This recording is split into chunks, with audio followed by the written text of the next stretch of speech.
Vous savez, moi j'ai d'habitude de dire que j'ai gouverné dans la douleur. Parce que j'ai passé mon temps à faire des ajustements. Nous avons subi les programmes d'ajustement structurel du Fonds monétaire de la Banque mondiale, qui ont été des catastrophes, qui nous ont conduits sous couvert de privatisation à des liquidations, à l'affaiblissement de l'action publique, à l'affaiblissement de la fonction publique, qui nous ont amenés à brader une bonne partie qui nous ont amenés à brader certains avoirs nationaux. Mais le problème, c'est que nous étions dans un pays fragilisé par les conflits.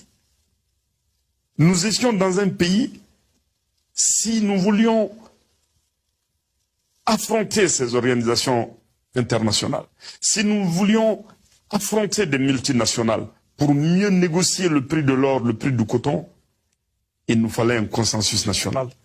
Nous avons vu, quand il y a eu des velléités, nous avons senti que cela pouvait conduire jusqu'à la limite à la chute du régime.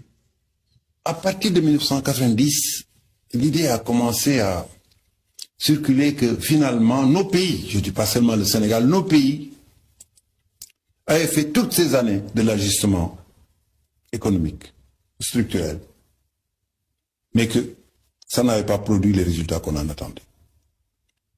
Et que donc, il fallait maintenant passer à l'ajustement monétaire pour donner à nos économies la compétitivité. Le 12 janvier 1994 à 0 heure, le franc CFA qui valait 2 centimes n'en vaut plus qu'un seul.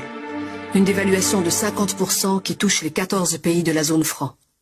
J'ai reçu un coup de téléphone de mon ami Michel Kandessu, directeur général du FMI.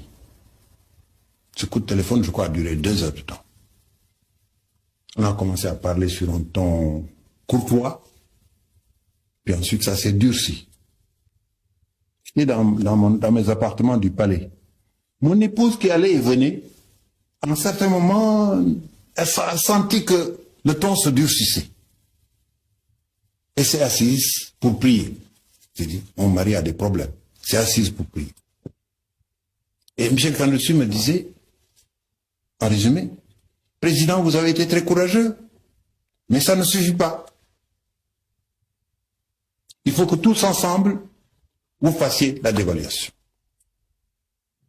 Africa finds herself in a catch-22 situation, you see.